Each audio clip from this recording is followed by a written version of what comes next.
Բայց Դալիբալթայանի հաջողությունը սկսեց անհանգստացնել ոչ միայն Բաքուն։ Երևանում քաղաքական ելիտան նայում էր այս աճող ռազմական ուժին մեծ կասկածանքով։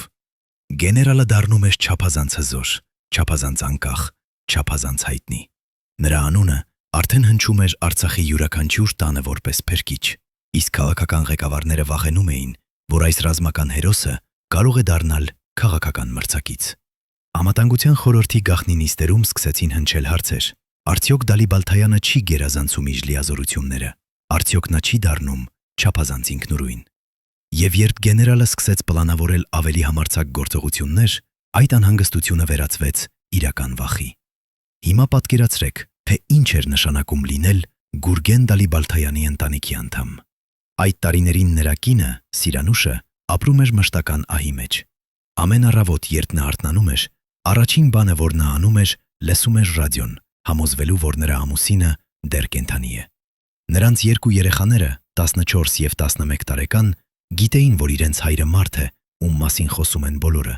բայց նրանք նաև գիտեին, որ նա տուն է վերադառնում միայն ամիսը 1 կամ 2 անգամ, և երբ վերադառնում է, նա այլևս նույն մարդը չէ։ Պատերազմը փոխում էր նրան։ Սիրանուշը հիշում է մի գիշեր, երբ Գուրգենը վերադարձավ Երևան հատուկ նիստի համար։ Նա նստեց խոհանոցի սեղանի մոտ և առաջին անգամ տարիներ շարունակ նա լաց եղավ։ Ոչ թե վախից, ոչ թե ցավից, այլ հոգնածությունից։ Ես գիտեմ, թե ինչպես հաղթել այս պատերազմում, ասաց նա, բայց նրանք չեն թողնի ինձ դա անել։ Ո՞վ էին նրանք։ Այս հարցը տանջում էր Սիրանուշին ամեն օր։ Նա գիտեր, որ նրա ամուսինը պայքարում էր երկու ճակատում միաժամանակ, մեկը Արցախում, մյուսը Երևանում, և երբեմն թվում էր, որ երկրորդ ճակատը ավելի վտանգավոր էր։ Քաղաքական ելիտան չէր վստահում զինվորականներին, իսկ զինվորականները չէին հարգում քաղաքական ելիտային։ Այս ճեղքվածքը խորանում էր ամեն օր, և Դալիբալթայանը գտնվում էր հենց այդ ճեղքվածքի կենտրոնում։ Նա փորձում էր հավասարակշռել, պահպանել իր ռազմական անկախությունը, միաժամանակ չմերժելով քաղաքական ղեկավարությունը։ Բայց այդ հավասարակշռությունը դառնում էր ավելի և ավելի դժվար պահպանել։ 1991 թվականի աշնանը, երբ Դալիբալթայանը ներկայացրեց իր ռազմավարական պլանը անվտանգության խորհրդին, սենյակում տիրող լռությունը խոսուն էր։ Նրա պլանը պարզ էր՝ արագ առաջ խաղացում դեպի Քուր Գեգետ, հատելով այն մի քանի կետերում և ստեղծելով պաշարման օղակ Բաքվի շուրջ։ Դա չէր նշանակում, որ նրանք պետք է գրավեին Բաքուն, այլ ստեղծեին այնպիսի ռազմական իրավիճակ, որտեղ Ադրբեջանը ստիպված կլիներ ընդունել Արցախի անկախությունը։ Ռազմական տեսանկյունից պլանը իրագործելի էր, բայց քաղաքական տեսանկյունից այն էր ինքնասպանություն։ Լևոն Տեր-Պետրոսյանը նայեց գեներալին և ասաց մի բան, որը Դալիբալթայանը երբեք չէր մոռանա. «Գուրգեն, դու կարող ես հաղթել այս պատերազմը, բայց դու կարող ես կորցնել Հայաստանը»։ Ինչ նշանակում էր այդ։ Տեր-Պետրոսյանը վախենում էր, որ եթե հայկական զորքերը մոտենային Բաքվին, Ռուսաստանը կմիջամտեր ուղղակիորեն։ Նա վախենում էր, որ միջազգային հանրությունը կդատապարտեր Հայաստանը որպես ագրեսոր։ Նա վախենում էր, որ տնտեսական շրջափակումը, որը արդեն խեղդում էր երկիրը, կդառնար ավելի խիստ։ Բայց Դալիբալթայանը տեսնում էր այլ բան։ Նա տեսնում էր հնարավորություն, որը կարող էր երբեք չկրկնվել։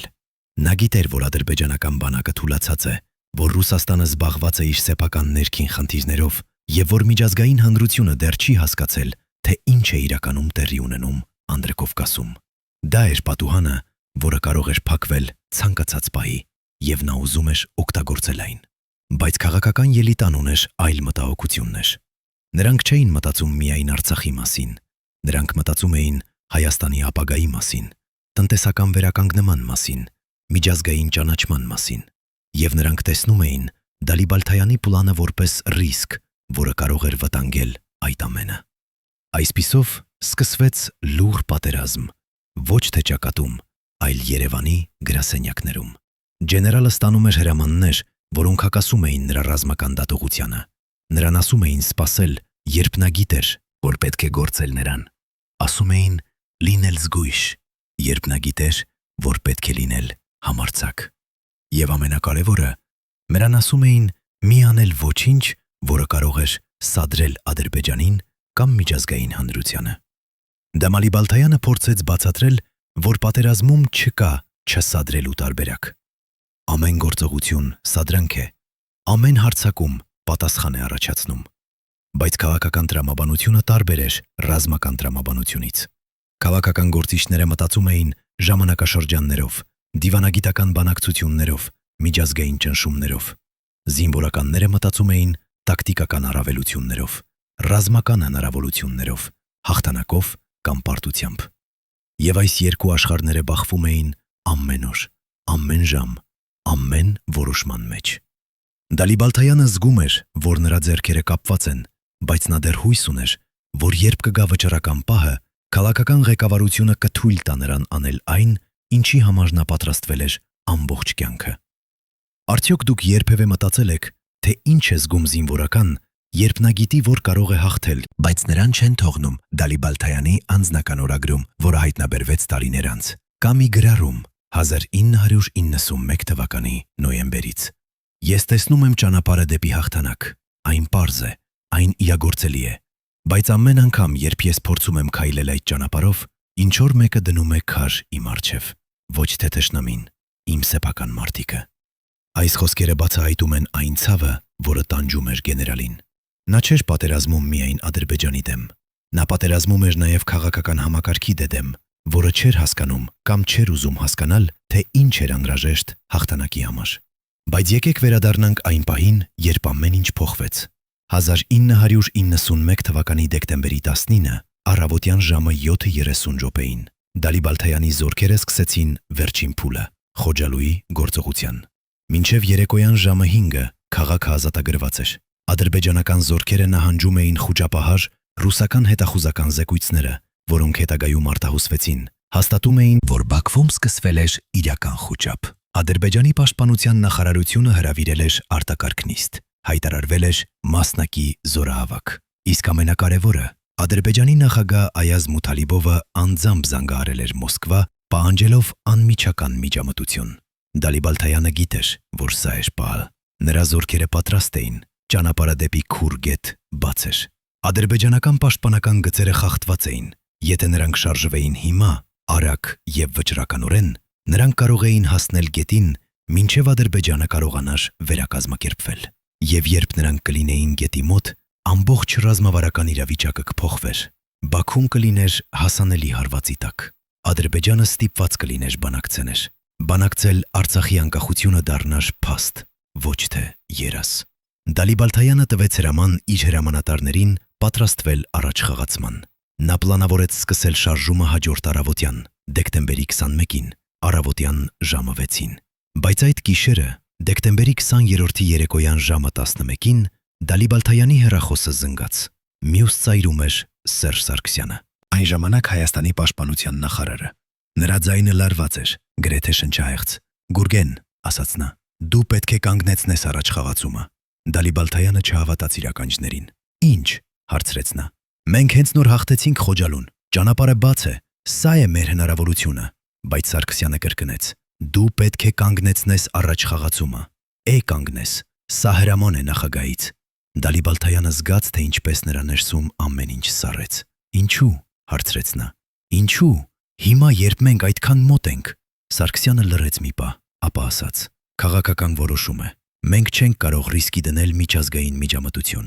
Այդ գիշերը Դալիբալթայանը չքնեց։ Նա նստած էր իր դաշտային գրասենյակում, նայում էր քարտեզին, որտեղ նա նշել էր առաջ խաղացման երթուղին։ Ամեն ինչ պատրաստ էր։ Նրա հրամանատարները սպասում էին, զինվորները լիցքավորված էին հաղթանակով, բայց հիմա նա պետք է նրանց ասեր, որ նրանք չեն շարժվի, որ քաղաքական որոշումը կանգնեցրել է նրանց։ Նա գիտեր, թե ինչ կլիներ նրանց արձագանքը։ Նրանք կհարցնեին ինչու, եւ նա չէր ունենա պատասխան, որը կբավարարեր նրանց։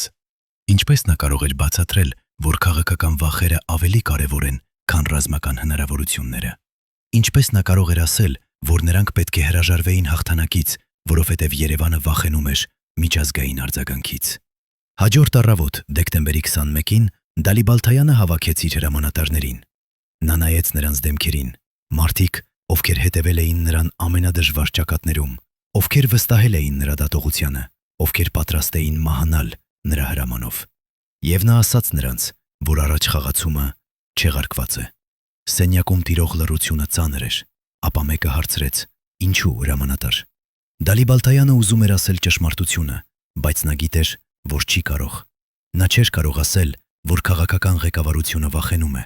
Նա չէր կարող ասել, որ քաղաքական ղեկավարությունը վախենում է։ Նա չէր կարող ասել, որ քաղաքական ղեկավարությունը վախենում է։ Նա չէր կարող ասել, որ քաղաքական ղեկավարությունը վախենում է։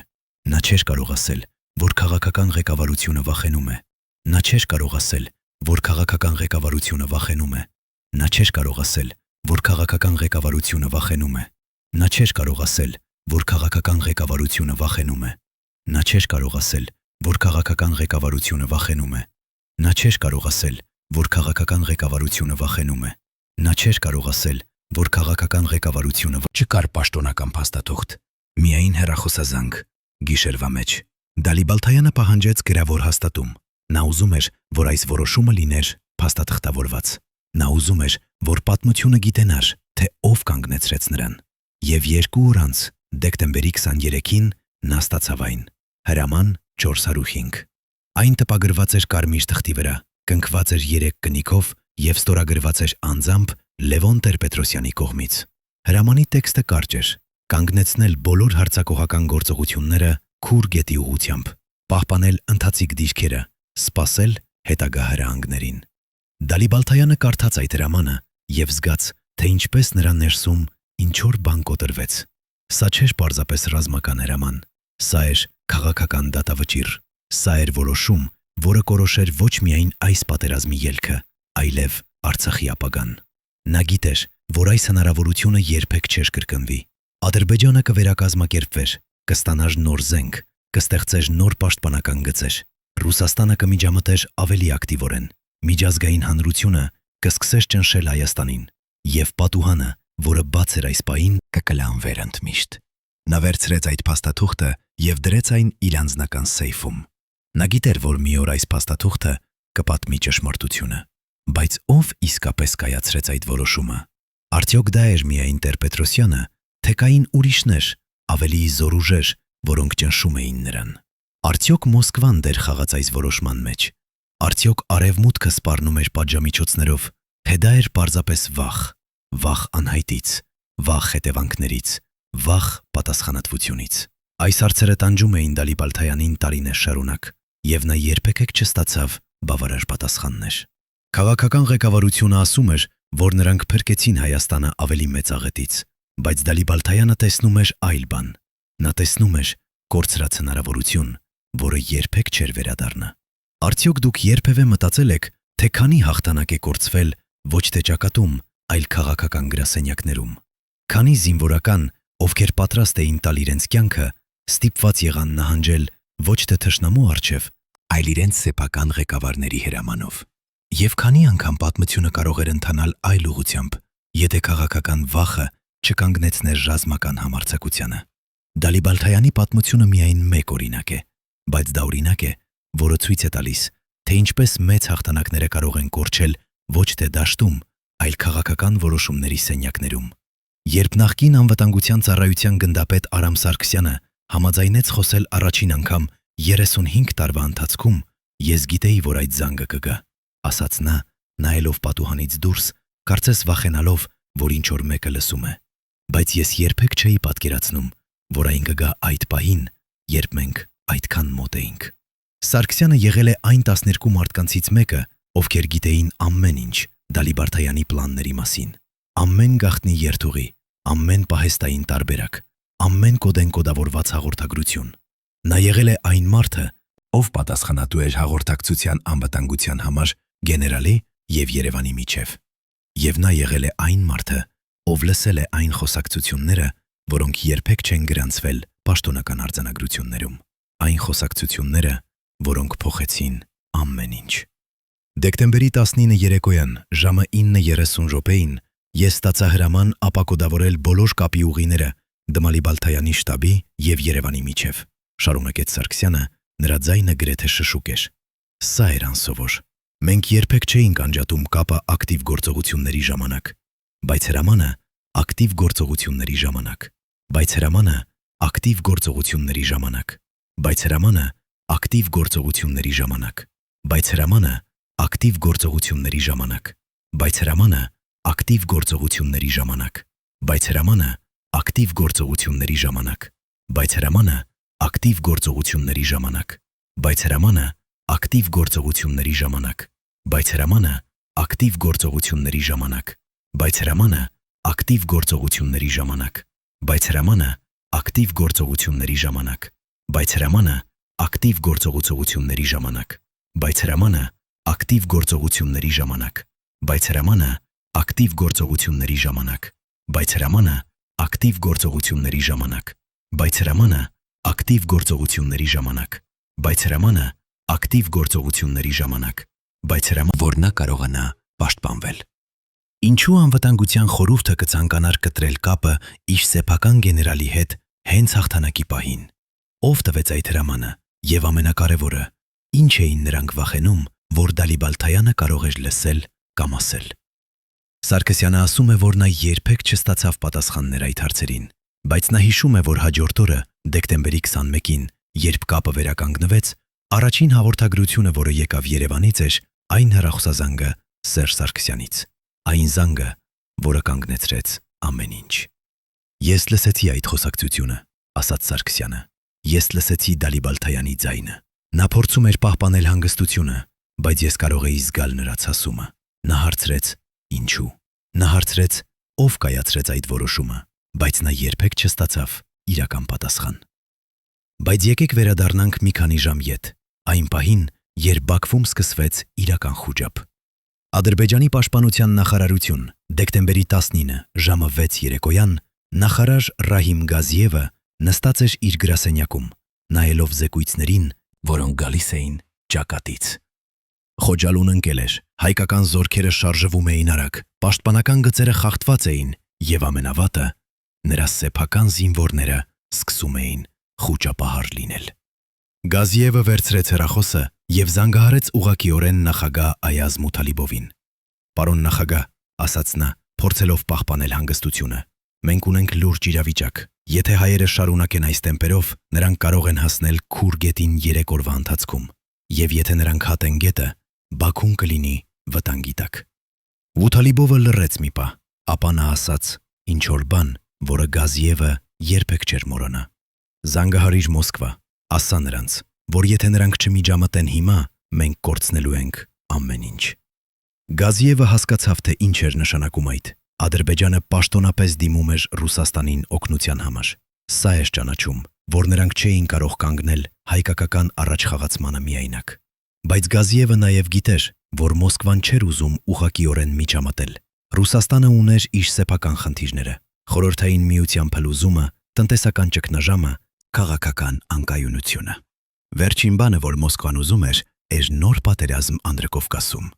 Բայց Գազիևը նաև գիտեր, որ Ռուսաստանը չէր կարող թույլ տալ, որ Բաքուն ընկնի։ Դա կնշանակեր կորցնել վերահսկողությունը ամբողջ տարածաշրջանի վրա։ Այդ գիշերը, դեկտեմբերի 19-ը, ժամը 10 երեկոյան, Մոսկվայում տեղի ունեցավ արտակարգ նիստ։ Ներկա էին Ռուսաստանի պաշտպանության նախարարը, արտաքին գործերի նախարարը եւ ԿԳԲ-ի տնօրենը։ Նրանք քննարկեցին իրավիճակը Անդրկովկասում եւ նրանք կայացրին որոշում. Հայաստանը պետք է կանգնեցվի, ոչ թե ռազմական ուժով, այլ քաղաքական ճնշմամբ։ Ռուսաստանի արտաքին գործերի նախարարը անձամբ զանգահարեց Երևան եւ խոսեց Լևոն Տեր-Պետրոսյանի հետ։ Խոսակցության բովանդակությունը երբեք չի հրապարակվել պաշտոնապես, բայց մարդիկ, ովքեր ներկա էին այդ զանգին, ասում են, որ ռուսական նախարարը շատ պարզ էր։ Եթե հայկական զորքերը շարունակեն առաջխաղացումը դեպի Քուր գետ, Ռուսաստանը ստիպված կլինի վերանայել իր հարաբերությունները Հայաստանի հետ։ Սա ներառում է տնտեսական օգնությունը, էներգետիկ մատակարարումները եւ անվտանգության երաշխիքները։ Տեր-Պետրոսյանը հասկացավ սպառնալիքը։ Հայաստանը արդեն տառապում էր տնտեսական շրջափակումից։ Թուրքիան փակել էր սահմանը, Ադրբեջանը կտրել էր գազի մատակարարումները, երկիրը գոյատևում էր հիմնականում Ռուսաստանի օգնությամբ։ Եթե Մոսկվան նաև դառնար թշնամի, Հայաստանը կարող էր չդիմանալ։ Տեր-Պետրոսյանը նստեց իր գրասենյակում, նայելով քարտեզին, որտեղ նշված էին Դալիբալթայանի զորքերի դիրքերը։ Նա տեսավ, թե որքան մոտ էին նրանք Քուր գետին։ Նա տեսավ հնարավորությունը վերջ տալ այս պատերազմին հայկական հաղթանակով։ Բայց նա նաև տեսավ ռիսկերը։ Ռիսկը կորցնել Ռուսաստանի աջակցությունը, ռիսկը դառնալ միջազգային մեկուսացման մեջ, ռիսկը տեսնել Հայաստանը տնտեսական կործանման մեջ։ Եվ նա կայացրեց որոշում, որը հետապնդելու էր նրան մնացած կյանքի ընթացքում։ Նա վերցրեց հեռախոսը եւ զանգահարեց Սերժ Սարգսյանին։ «Սերժ», ասաց նա, Դու պետք է կանգնեցնես Դալիբալթայանին։ Հիմա, այս գիշեր։ Սարգսյանը փորձեց բացատրել, որ գեներալը պատրաստվում էր առաջ խաղացման, որ զորքերը պատրաստ էին, որ սա էր լավագույն հնարավորությունը։ Բայց Տեր-Պետրոսյանը ընդհատեց նրան. Ես գիտեմ բոլոր այդ բաները, բայց մենք չունենք ընտրություն։ Մոսկվան սպառնում է մեզ։ Եթե մենք շարունակենք, մենք կկորցնենք ամեն ինչ։ Ոչ միայն այս պատերազմը, այլև Հայաստանը։ Սարգսյանը հասկացավ, որ բանավեճը անիմաստ էր։ Նա ստացավ հրաման, եւ նա պետք է կատարեր այն։ Նա վերցրեց հեռախոսը եւ զանգահարեց Դալիբալթայանին։ Եվ այդ զանգը փոխեց ամեն ինչ։ Բայց ով իսկապես կայացրեց այդ որոշումը։ Արդյոք դա էր Տեր-Պետրոսյանը, թե Մոսկվան։ Արդյոք Հայաստանը ուներ իրական ընտրություն, թե այն պարզապես կատարում էր ռուսական հրամանները։ Եվ ամենակարևորը, արդյոք այդ սպառնալիքները իրական էին, թե դրանք պարզապես բլիֆ էին, փորձ կանգնեցնել հայկական առաջխաղացումը առանց ռազմական միջամտության։ Այս հարցերը մնում են անպատասխան, նույնիսկ այսօր։ Բայց մի բան հստակ է.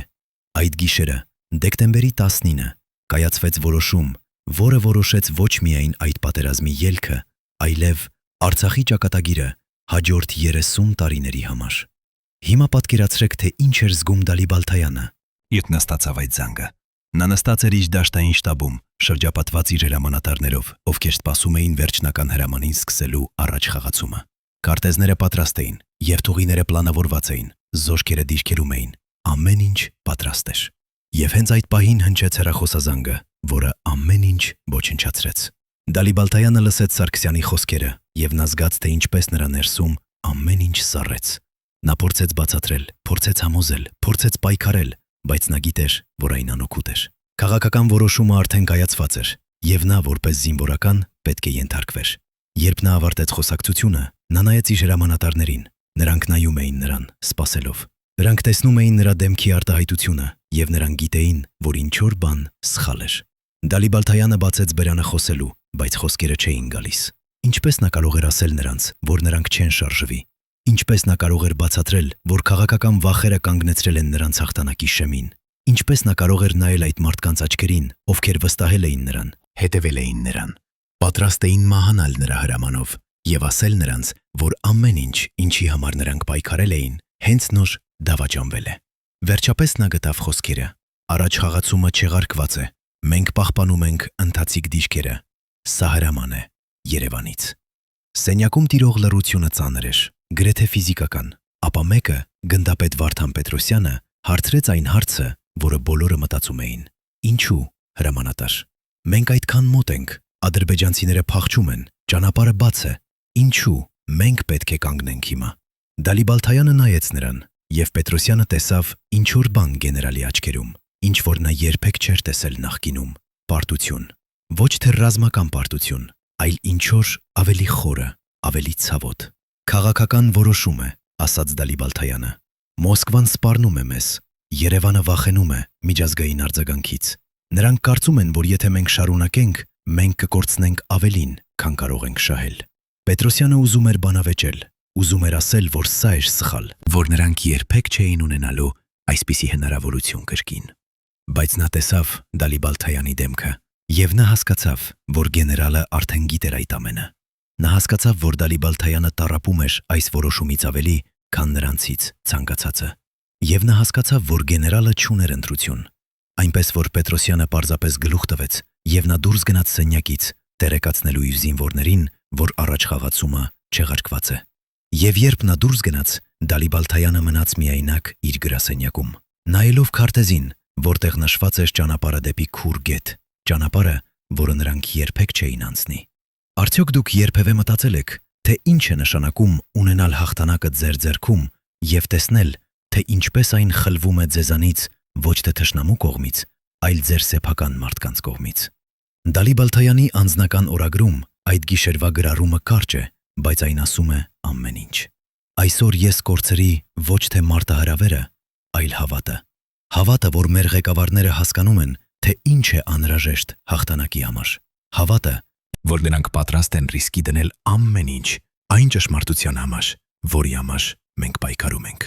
Այսօր ես սովորեցի, որ քաղաքականությունը միշտ հաղթում է ռազմական տրամաբանությանը, եւ այդ դասը ավելի ցավոտ է, քան ցանկացած վերք, որը ես երբևէ ստացել եմ ճակատում։ Բայց պատմությունը չավարտվեց այդ գիշերը։ 2 օր անց, դեկտեմբերի 23-ին, Դալիբալթայանը ստացավ այն, ինչ նա պահանջել էր՝ գրավոր հաստատում։ Հրաման 405 ժամանեց հատուկ կուրիերով փաթեթավորված կարմիր ծրարում, որը օգտագործվում էր միայն գերագույն կարևորության փաստաթղթերի համար։ Երբ Դալիբալթայանը բացեց ծրարը, նա տեսավ կարմիր թուղթը, 3 կնիկները եւ ստորագրությունը՝ Լևոն Տեր-Պետրոսյանի անձնական ստորագրությունը։ Հրամանի տեքստը պաշտոնական էր, սառը, անանձնական, հիմնվելով ընթացիկ քաղաքական իրավիճակի վրա եւ միջազգային հանրության հնարավոր արձագանքի վրա։ Հրամայում եմ անմիջապես կանգնեցնել բոլոր հարձակողական գործողությունները Քուր գետի ուղղությամբ։ Զորքերը պետք է պահպանեն ընթացիկ դիրքերը եւ սպասեն հետագա հրահանգներին։ Այս հրամանը ենթակա է անմիջական կատարման եւ չի ենթակա քննարկման։ Դալիբալթայանը կարդաց այդ խոսքերը մի քանի անգամ։ Ամեն անգամ, երբ նա կարդում էր դրանք, նա զգում էր, թե ինչպես նրա ներսում ինչ-որ բան ավելի եւ ավելի էր կոտրվում։ Հիմնվելով ընթացիկ քաղաքական իրավիճակի վրա,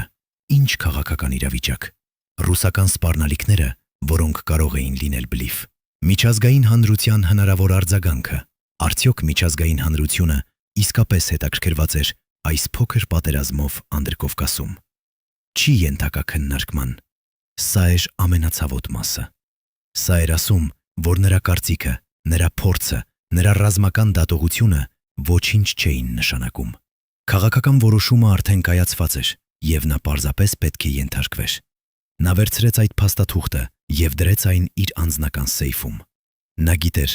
որ այս փաստաթուղթը պատմական նշանակություն ուներ։ Սա չէր պարզապես ռազմական հրաման, սա էր ապացույց այն մասին, որ Հայաստանի քաղաքական ղեկավարությունը կանգնեցրեց իր սեփական բանակը հաղթանակի շեմին։ Սա էր փաստաթուղթ, որը մի օր կպատմեր ճշմարտությունը։ Բայց Դալիբալթայանը նաև գիտեր, որ այս ճշմարտությունը կարող էր լինել վտանգավոր։ Նա գիտեր, որ կային մարդիկ, ովքեր չէին ուզում, որ այս փաստաթուղթը երբևէ տեսներ լույսը։ Եվ նա գիտեր, որ նա պետք է լիներ զգույշ։ Այնպես որ նա պահեց այն գաղտնի, թաքցրեց այն այնտեղ, որտեղ միայն նա գիտեր։ Եվ նա սպասեց այն օրվան, երբ ճշմարտությունը կարող էր բացահայտվել առանց վտանգի։ Բայց մինչ Դալիբալթայանը պայքարում էր իր սեփական ցասումի եւ հիասթափության հետ, Բաքվում տեղի էր ունենում ինչ-որ այլ բան։ Ադրբեջանի ղեկավարությունը, որը եղել էր խուճապի մեջ դեկտեմբերի 19-ը, հանկարծ սկսեց զգալ թեթևացում։ Հայկական առաջխաղացումը կանգ էր առել, զորքերը չէին շարժվում։ Քուր գետը, որը թվում էր անխուսափելի թիրախ, այժմ անվտանգ էր։ Ադրբեջանի պաշտպանության նախարար Ռահիմ Գազիևը նստած էր իր գրասենյակում կարդալով հետախուզական զեկույցները եւ նա չէր կարող հավատալ իր բախտին։ Նրանք կանգնեցին, ասաց նա իր օգնականներին։ Հայերը կանգնեցին։ Ինչու՞։ Նրանք այդքան մոտ էին։ Ինչու նրանք կանգնեցին։ Նրա օգնականները չունեին պատասխան։ Բայց Գազիևը գիտեր, որ ինչ-որ բան տեղի էր ունեցել Երևանում։ Ինչ-որ քաղաքական որոշում, ինչ-որ ճնշում, ինչ-որ սպառնալիք։ Գազիևը վերցրեց հեռախոսը եւ զանգահարեց Մոսկվա։ Նա ուզում էր իմանալ, թե ինչ էր տեղի ունեցել։ Նա ուզում էր հասկանալ, թե ինչու հայերը հանկարծ կանգնեցին։ Եվ երբ նա խոսեց իր ռուսական գոլեգաների հետ, նա ստացավ պատասխանը։ Մոսկվան միջամտել էր։ Ռուսաստանը սպառնել էր Երևանին, եւ Հայաստանի ղեկավարությունը ենթարկվել էր։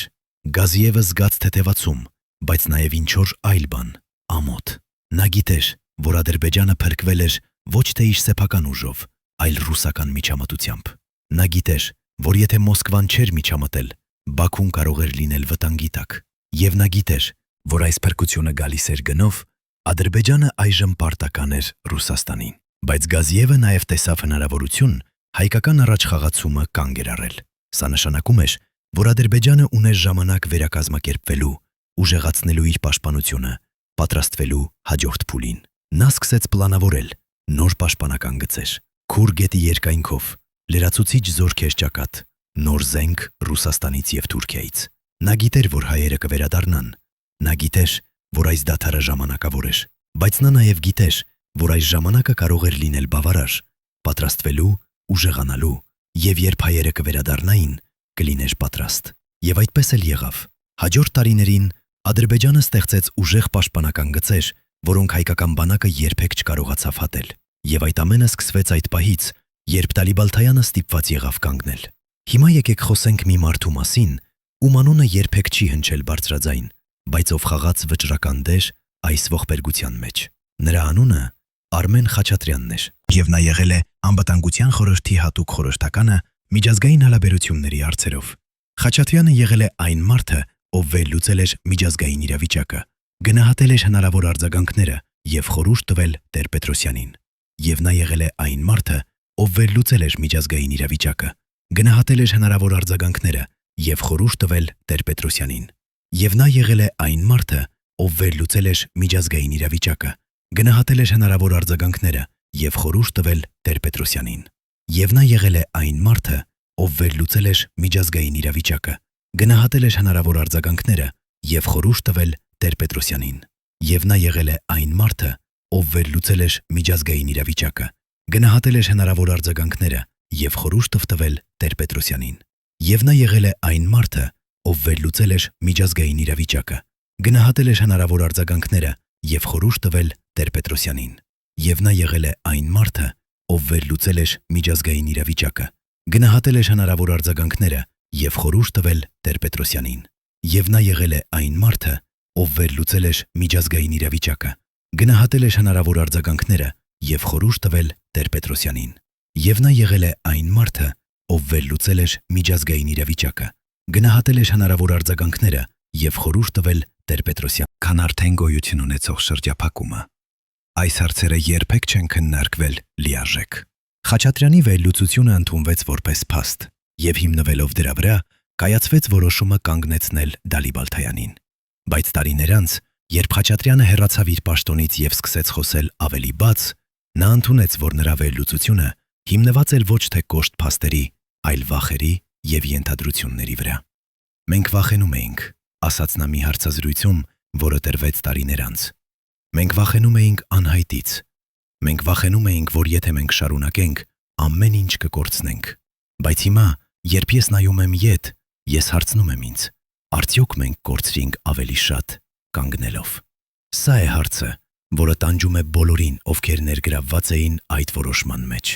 Արդյոք նրանք փրկեցին Հայաստանը ավելի մեծ աղետից, թե նրանք կորցրին հնարավորությունը վերջ տալ պատերազմին հայկական հաղթանակով։ Արդյոք նրանց վախերը արդարացված էին, թե նրանք պարզապես չունեին համարձակությունը ռիսկի դնել ամեն ինչը։ Եվ ամենակարևորը, արդյոք պատմությունը կարող էր ընթանալ այլ ուղղությամբ, եթե նրանք թույլ տային Դալիբալթայանին շարունակել։ Այս հարցերը մնում են անպատասխան։ Բայց մի բան հստակ է. այդ որոշումը, որը կայացվեց դեկտեմբերի 19 գիշերը, ձևավորեց Արցախի ճակատագիրը հաջորդ 30 տարիների համար։ Արդյոք դուք երբևէ մտածել եք, թե քանի պատմական պահ կախված են եղել մի քանի մարդկանց վախերից եւ ենթադրություններից։ Քանի հաղթանակ է կորցվել ոչ թե ռազմական թուլության պատճառով, այլ քաղաքական վախի պատճառով։ Եվ քանի անգամ մենք, որպես ազգ, ենք հարցրել մեզ. արդյոք մենք կարող էինք անել այլ կերպ։ Դալիբալթայանի պատմությունը ստիպում է մեզ հարցնել այս հարցերը։ Եվ թերևս ամենակարևորը, այն ստիպում է մեզ հարցնել. արդյոք մենք սովորել ենք այդ դասերից, թե մենք դեռ կրկնում ենք նույն սխալները։ Բայց պատմությունը ունի եւս մեկ շերտ, որը թաքնված է մնացել տասնամյակներ։ Երբ հրաման 405-ը տրվեց, կար մեկ այլ մարդ, ով գիտեր ամեն ինչ, բայց ընտրեց լռել։ Նրա անունը Վահագն Աթաբեկյանն էր, եւ նա եղել է Դալիբալթայանի ամենամոտ օգնականներից մեկը։ Աթաբեկյանը եղել է այն մարդը, ով համակարգել էր բոլոր գործողությունները ճակատում, ով գիտեր յուրաքանչյուր մանրամասն գեներալի պլանների մասին եւ ով ներկա էր այն գիշերը, երբ Դալիբալթայանը ստացավ զանգը Երևանից։ Բայց Աթաբեկյանը նաեւ գիտեր ինչ-որ բան, որը ուրիշները չգիտեին։ Նա գիտեր, որ կար մեկ այլ մարդ Երևանում, ով աշխատում էր գաղտնի, համոզելու Տեր-Պետրոսյանին կանգնեցնել Դալիբալթայանին։ Եվ այդ մարդը չէր Խաչատրյանը, ոչ էլ Սարգսյանը։ Այդ մարդը եղել է ինչ-որ մեկը ավելի հզոր,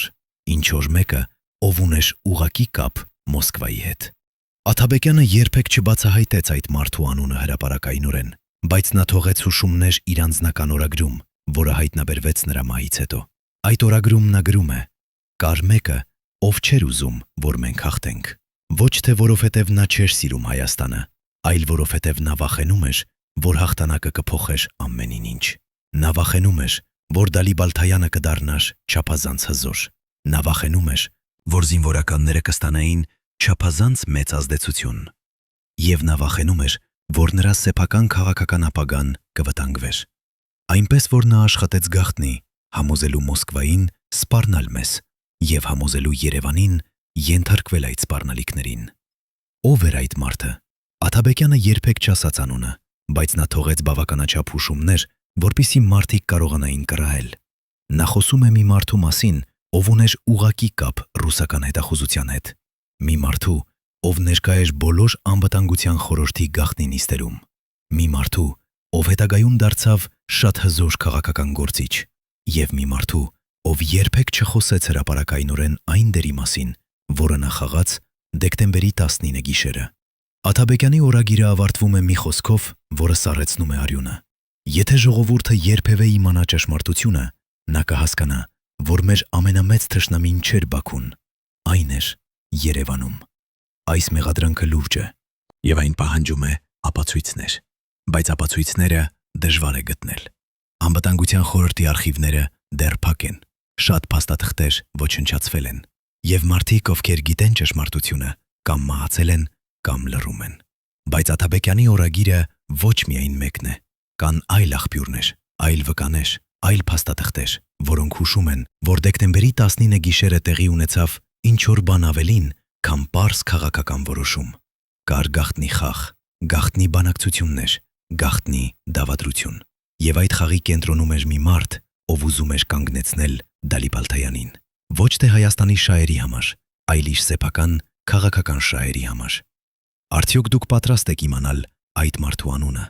Արդյոք դուք պատրաստ եք դեմ նայել ճշմարտությանը, որը կարող է փոխել ամեն ինչ, ինչ դուք կարծում էիք, որ գիտեք։ Արցախյան պատերազմի մասին։ Արդյոք դուք պատրաստ եք հասկանալ, որ մեր ամենամեծ պարտությունները եկել են ոչ թե ճակատից, այլ մեր սեփական քաղաքական ելիտայի դավադրություններից։ Հաջորդ գլուխներում մենք կբացահայտենք այդ անունը։ Մենք կցույց տանք ապացույցները եւ մենք կպատմենք ամբողջ պատմությունը։ Պատմությունը, որը թաքնված է մնացել 30 տարի։ Բայց նախքան մենք դա անենք, դուք պետք է հարցնեք ձեզ. արդյոք դուք իսկապես ուզում եք իմանալ ճշմարտությունը, որովհետև երբ դուք իմանաք այն,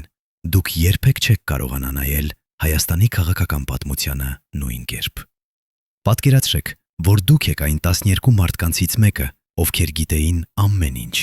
Դալիբալթայանի մասին, յուրաքանչյուր բժշկական գաղտնիք, յուրաքանչյուր տարհանման պլան, յուրաքանչյուր թաքնված թունել Երևանի տակ։ Հիմա պատկերացրեք, որ դուք պետք է ընտրեիք պահպանել ձեր հավատարմությունը, թե փրկել ձեր կյանքը։ 1991 թվականի դեկտեմբերի 22-ին այս մարդիկ կատարեցին ընտրություն, որը փոխեց Հայաստանի պատմությունը։ Ինչ ստիպեց նրանց դավաճանել իրենց գերագույն հրամանատարին։ Պատասխանը թաքնված էր ոչ թե քաղաքական որոշումների մեջ, այլ ինչ-որ ավելի խորը՝ Դալիբալթայանի սեփական մարմնի մեջ, որը դառնում էր նրա ամենամեծ թշնամին։ Երբ գեներալ Դալիբալթայանը արթնանում էր ամեն առավոտ 1991 թվականի աշնանը, առաջին բանը, որ նա անում էր, վերցնում էր 3 տարբեր դեղահատ։ Մեկը սրտի համար։ 991 թվականի աշնանը առաջին բանը, որ նա անում էր, վերցնում էր 3 տարբեր դեղահատ։ Մեկը սրտի համար։ 991 թվականի աշնանը առաջին բանը, որ նա անում էր, վերցնում էր 3 տարբեր դեղահատ։ Մեկը սրտի համար։ 991 թվականի աշնանը առաջին բանը, որ նա անում էր, վերցնում էր 3 տարբեր դեղահատ։ Մեկը սրտի համար։ 991 թվականի աշնանը առաջին բանը, որ նա անում էր, վերցնում էր 3 տարբեր դեղահատ։ Մեկը սրտի համար։ 991 թվականի աշնանը առաջին բանը, որ նա անում էր, վերցնում էր 3 տարբեր դեղահատ։ Մեկը սրտի համար։ 991 թվականի աշնանը առաջին բանը, որ նա անում էր, վերցնում էր 3 տարբեր դեղահատ։ Մեկը սրտի համար։ 991 թվականի աշնանը առաջին բանը, որ նա անում էր, վերցնում էր 3 տարբեր դեղահատ։ Մեկը սրտի համար։ 991 թվականի աշնանը առաջին բանը, որ նա անում էր, վերցնում էր 3 տարբեր դեղահատ։ Մեկը սրտի համար։ 991 թվականի աշնանը Առաջին բանը, որ նա անում էր, վերցնում էր 3 տարբեր դեղահատ, մեկը սրտի համար, 990։ Ես չեմ կարող շնչել, ինչ որ բան սխալ է։ Գրիգորյանը շտապեց դաշտային շտաբ, որտեղ նա գտավ գեներալին նստած իր գրասենյակում, ձեռքը սրտի վրա, դեմքը գունատ։ Բժիշկը անմիջապես ստուգեց նրա սիրտը եւ հասկացավ, որ դա է լուրջ։ Դալիբալթայանը ունեցել էր փոքր սրտի կաթված։ Ոչինչ, կյանքին վտանգավոր, բայց բավականաչափ լուրջ, որպիսի պահանջեր անմիջական հանգիստ եւ բուժում։ Բայց երբ Գրիգորյանը ասաց դա գեներալին, Դալիբալթայանը պարզապես ժպտաց եւ ասաց. «Արման, ես չունեմ ժամանակ հիվանդանալու համար։ Տուր ինձ դեղեր եւ ես կշարունակեմ»։ Գրիգորյանը տվեց դեղերը, բայց նա նաեւ գրեց մանրամասն զեկույց այդ դեպքի մասին։ Այդ զեկույցը նա դրեց իր անձնական սեյֆում, որտեղ նա պահում էր բոլոր բժշկական գրառումները Դալիբալթայանի մասին։ Նա գիտեր, որ մի օր այս փաստաթղթերը կարող էին լինել կարևոր։ Նա գիտեր, որ եթե ինչ-որ բան տեղի ունենար գեներալի հետ, մարդիկ կհարցնեին ինչու, եւ այդ զեկույցները կպատասխանեին։ Բայց Գրիգորյանը նաեւ գիտեր ինչ-որ բան, որը նա երբեք չասաց բարձրաձայն։ Դալիբալթայանի առողջությունը վատանում էր ոչ միայն ֆիզիկական սթրեսից, այլև հոգեբանական ճնշումից։ Գեներալը պատերազմում էր 2 ճակատում միաժամանակ, մեկը Արցախում, մյուսը Երևանում, եւ երկրորդ ճակատը սպանում էր նրան ավելի արագ, քան առաջինը։ Մարդը, ով որոշում էր միլիոնավորների ճակատագիրը, ով որոշում էր միլիոնավորների ճակատագիրը, ով որոշում էր միլիոնավորների ճակատագիրը, ով որոշում էր միլիոնավորների ճակատագիրը, ով որոշում էր միլիոնավորների ճակատագիրը, ով որոշում էր միլիոնավորների ճակատագիրը, ով որոշում էր միլիոնավորների ճակատագիրը, ով որոշում էր միլիոնավորների ճակատագիրը, ով որոշում էր միլիոնավորների ճակատագիրը, ով որոշում էր միլիոնավորների ճակատագիրը, ով որոշում էր միլիոնավորների ճակատագիրը, ով որոշում էր միլիոնավորների ճակատագիրը, ով որոշում էր միլիոնավորների ճակատագիրը, ով որոշում էր միլիոնավորների ճակատագիրը, ով որոշում էր միլիոնավորների ճակատագիրը, ով որոշում էր միլիոնավորների ճակատագիրը, ով որոշում էր միլիոնավորների ճակատագիրը, ով որոշում էր միլիոնավորների ճակատագիրը, ով որոշում էր միլիոնավորների ճակատագիրը, ով որոշում էր միլիոնավորների ճակատագիրը, ով որոշում էր միլիոնավորների ճակատագիրը, ով որոշում էր միլիոնավորների ճակատագիրը, ով որոշում էր միլիոնավորների ճակատագիրը, ով որոշում էր միլիոնավորների ճակատագիրը, ով որոշում էր միլիոնավորների ճակատագիրը, ով որոշում էր միլիոնավորների ճակատագիրը, ով կորցնում է իր ուժը ամեն օր։ Դալիբալթայանի մարմինը դառնում էր խորհրդանիշ ավելի մեծ բանի, ռեժիմի, որը նույնպես փլուզվում էր ներսից։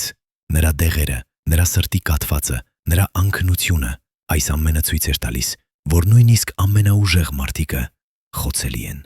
Եվ երբ քաղաքական ելիտան տեսավ այդ խոցելիությունը, նրանք սկսեցին մտածել. արդյոք Դալիբալթայանը դեռ էր ճիշտ մարդը հրամանատալելու բանակը, արդյոք նրա առողջական խնդիրները կարող էին վտանգել ռազմական գործողությունները, եւ ամենակարևորը, արդյոք նրանք կարող էին օգտագործել նրա հիվանդությունը որպես պատճառ նրան հեռացնելու։ Բայց եկեք խոսենք մի այլ գաղտնիքի մասին, որը թաքնված մնաց տասնամյակներ։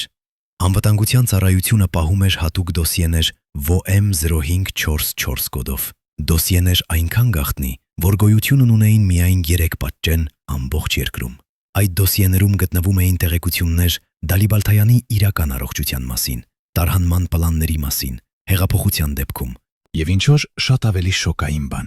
իրական հարաբերությունները գեներալի եւ ռեժիմի մոտակա շրջապատի միջև։ Ինչու այս դոսիեները ոչնչացվեցին հենց կատարման օրը, ով հրամայեց դրանց ոչնչացումը, եւ ամենակարևորը, ինչ էր գրված այդ դոսիեներում, որ այնքան վտանգավոր էր։ Նախկին անվտանգության ծառայության գնդապետ Սամվել Մարտիրոսյանը եղել է այն 3 մարդկանցից մեկը, ով ուներ մուտք այդ դոսիեներին։ Նա հիշում է, թե ինչ էր գրված դրանցում։ Դոսիեները պարունակում էին ամեն ինչ, ասում է նա, նրա ձայնը դողում է։ Դալիբալթայանի բժշկական պատմությունը, սրտի խնդիրները, բարձր ճնշումը, անքնությունը, տարանման պլանները, գաղտնի թունելներ, անվտանգ տներ, արտերկրում բանկային հաշիվներ, բայց ամենաշոկայինը էր վերջին բաժինը՝ անվստահելի անձինք։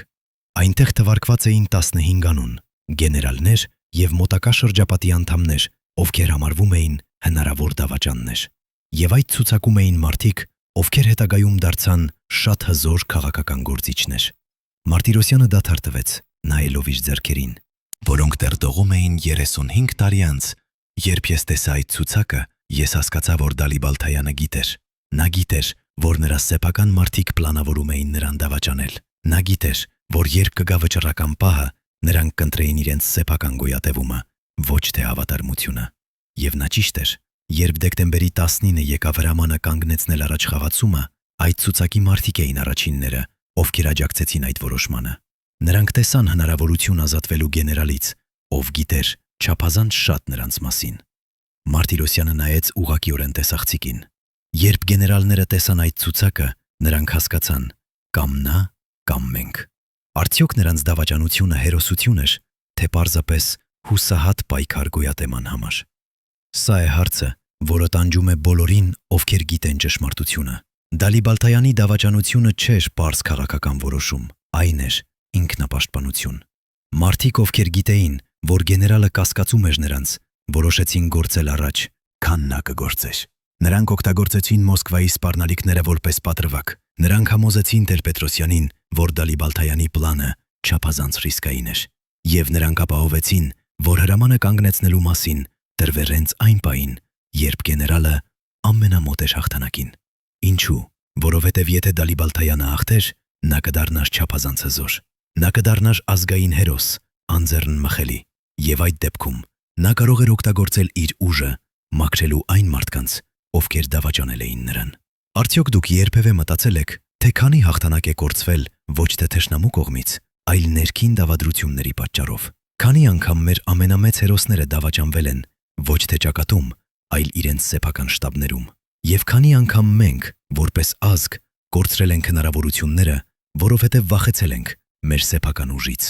Դալիբալթայանի պատմությունը ցույց է տալիս, որ մեր ամենամեծ թշնամին երբեմն չէ արտաքին ուժերը, այլ մեր սեփական ներքին վախերը եւ դավադրությունները։ Բայց կար մեկ այլ գաղտնիք, որը թաքնված մնաց նույնիսկ անվտանգության ծառայության դոսիեներից, Դալիբալթայանի պալատի տակ գոյություն ունեին թունելներ եւ բունկերներ, որոնք նույնիսկ պաշտոնական ճարտարապետները չգիտեին։ Այսօր ով կառուցեց դրանք։ Գաղտնի։ Ուր էին տանում այդ թունելները։ Եվ ինչու վերջին օրերին գեներալը անձամբ ստուգում էր այդ տարանման երթուղիները։ Ամեն գիշեր անձնական պահակախումբը պահպանեց այս գաղտնիքները ավելի քան 3 տասնամյակ, բայց այսօր նրանք խոսում են առաջին անգամ։ Նախկին պահակ Արտակ Հովհաննիսյանը հիշում է, թե ինչպես էր Դալիբալթայանը վարվում վերջին շաբաթներին։ Նոյեմբերի վերջից սկսած գեներալը սկսեց անել ինչ-որ տարօրինակ բան, ասում է Հովհաննիսյանը։ Ամեն գիշեր ժամը 2-ից հետո, երբ բոլորը քնած էին, նա իջնում էր ստորգետնյա թունելներ։ Նա վերցնում էր միայն 2 պահակ՝ ինձ եւ իմ գործընկեր Վահագնին։ Մենք քայլում էինք այդ թունելներով ժամերով։ Դալիբալթայանը ստուգում էր ամեն դուռ, ամեն ելք, ամեն գաղտնի անցում։ Նա հարցնում էր մեզ. արդյոք մենք հիշում ենք կոդերը, արդյոք մենք գիտենք, թե ինչպես բացել արտակարգ ելքերը, եւ ամենակարևորը, նա ասում էր մեզ, որ եթե ինչ-որ բան տեղի ունենա, մենք պետք է տարհանենք նրան ոչ թե դեպի Երևան, այլ դեպի սահման։ Հովհաննիսյանը դադար տվեց, նրա աչքերը լցվեցին արցունքներով։ Ես հարցրի նրան. Ինչու մենք պետք է պատրաստվենք տարանման։ Մենք չէինք հաղթում Դալիբալթայանը։ Նայեց ինձ, եւ ես երբեք չեմ մոռանա այդ նայվածքը։ Նա ասաց. Արտակ, ամենավտանգավոր թշնամին ոչ թե այն է, ում դու տեսնում ես ճակատում, այլ այն է, ում դու չես տեսնում քո հետևում։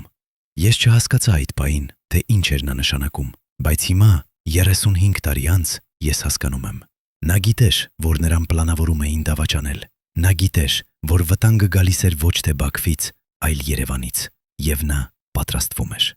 Բայց ուր էին տանում այդ թունելները։ Հովհաննիսյանը բացահայտում է մանրամասները առաջին անգամ։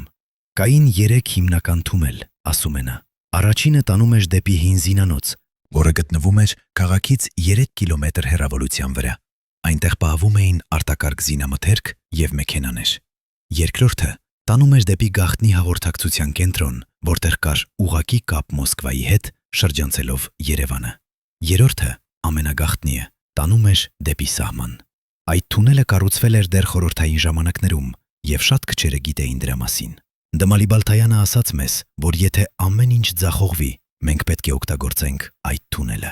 Նա նույնիսկ պատրաստել էր փաթեթներ, փողով, փաստաթղթերով, կապի սարքերով։ Այդ փաթեթները թաքնված էին թունելի վերջում, պատրաստ արտակարգ իրավիճակի համար։ Ինչու Դալիբալթայանը այդքան մանրամասն պատրաստվում էր տարհանման։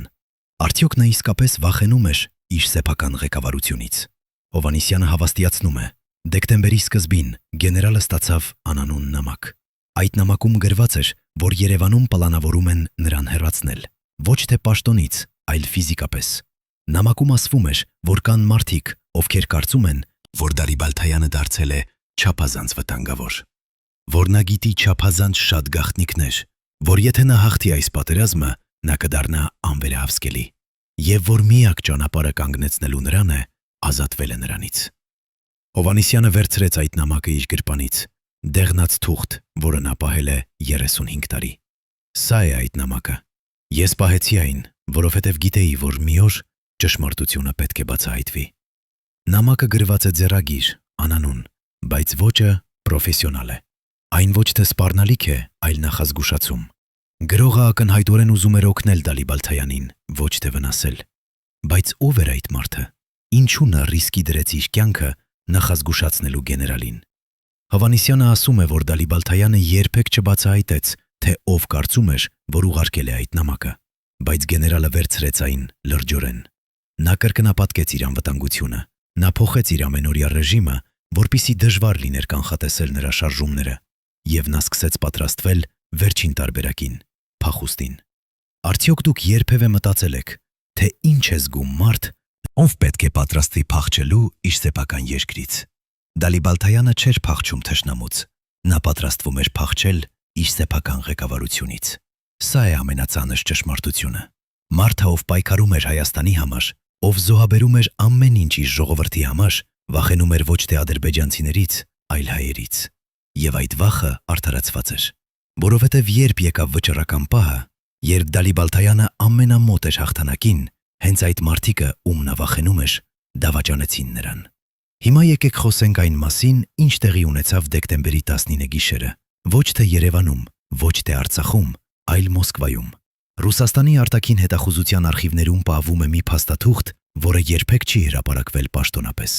Այդ փաստաթուղթը Զեկույց 789 պարունակում է մանրամասն վերլուծություն Անդերկովկասի իրավիճակի մասին դեկտեմբերի 19։ Եվ այդ զեկույցում կա մի պարբերություն, որը բացատրում է ամեն ինչ։ Այն ասում է. եթե հայկական զորքերը հասնեն Քուր գետին եւ ստեղծեն սպառնալիք Բաքվի համար, Ռուսաստանը կկորցնի իր ազդեցությունը տարածաշրջանում։ Ադրբեջանը կդառնա ամբողջովին կախված Թուրքիայից, իսկ Հայաստանը կդառնա չափազանց անկախ, չափազանց ինքնավստահ։ Սա անթույլատրելի է։ Մենք պետք է միջամտենք հիմա, քաղաքականորեն, մինչև իրավիճակը դառնա անվերահսկելի։ Այս զեկույցը ստորագրված է KGB տնօրեն Եվգենի Պրիմակովի կողմից եւ այն ուղարկված է ուղղակիորեն Բորիս Ելցինին։ Զեկույցի ամսաթիվը դեկտեմբերի 10, ժամը 5 երեկոյան։ Սա նշանակում է, որ Մոսկվան արդեն որոշել էր միջամտել նախքան Խոջալուն ընկնելը։ Նրանք արդեն պլանավորում էին կանգնեցնել Դալիբալթայանին, նախքան նա կսկսեր իր առաջ խաղացումը դեպի Քուր գետ։ Եվ նրանք արդեն գիտեին, թե ինչպես դա անել, ճնշելով Երևանին, սպառնալով տնտեսական հետևանքներով եւ օգտագործելով իրենց գործակալներին։